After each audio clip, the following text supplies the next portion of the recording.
So this morning I was at the gym and I decided to turn on business lunch with Roland, Frasier, and my client Ryan Deiss. And I had an amazing epiphany listening to the episode. Now, the episode was around shortening the sales cycle. And as you guys know, I've kind of done a bit of a rant around shortening the sales cycle on this channel previously.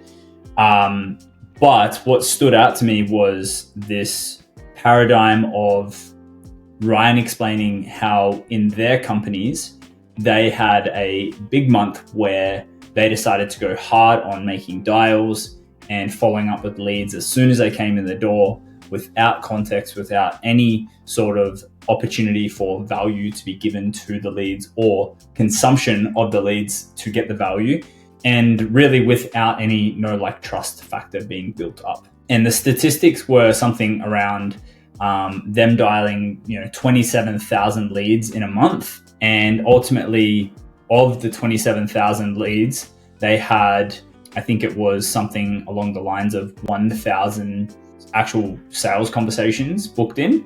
And then out of those 1,000 sales conversations, they ended up closing around 10%, which ended up being 170 sales or something like that.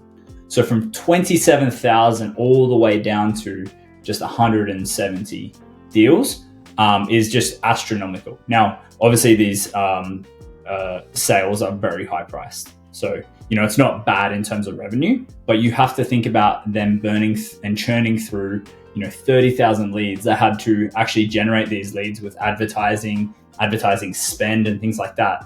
And let me tell you, leads ain't cheap. Sometimes, leads can cost up to $20, $30 in certain scenarios. And so if you factor that in, this campaign could have gone from $27,000 to generate those leads all the way up to 270, even more. Could even be 3 times 270, which, close to $700,000. Now, would those 170 sales cover that, 700 grand? Probably, depending on what was sold. But on the comparison flip side, they went deep into testing around doing some consumption first. And so what Ryan called this was essentially a pillar piece of content, something that you need for a potential prospect to actually consume, for them to get value from you and have an aha, so that it builds trust, so that they want to work with you. And the particular model that he did was a free YouTube video that they ran YouTube ads to. And then if you wanted some more content in terms of a full PDF breakdown of what was spoken, then you could opt in for that. And that was essentially a name, email, phone number scenario. And they didn't actually contact the people until they went down and opted in for the downloadable thing. So not only was he able to drastically decrease the ad spend that he put out there to get some leads, what he did instead was drastically reduce the amount of pressure his sales teams had. So I think that ended up calling less than 10,000 leads or something. I think it was even less than that. I think it was like a handful. And what they found was the people who went through the gated content, they actually made more revenue from those people. And anyone that they got on the phone, they closed at 40% instead of the previous 10%. So 4x close rate, and the amount of people that they actually got on the phone was increased.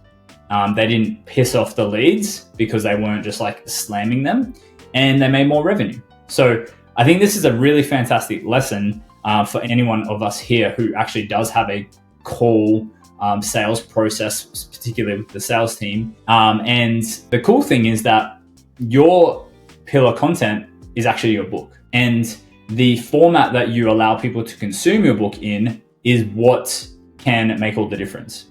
And so if I take a step back at this particular lesson from Ryan and Roland and look at it in a broad sense, you can absolutely read your book on YouTube. You can read it on a podcast, just like Alex Hormozy did with $10 million leads, and give it away, put it out there. You can have a call to action to go buy the book or to download a copy for themselves so that they can read it themselves. And with that, you can have gated content to generate the lead to then actually be able to follow up with them.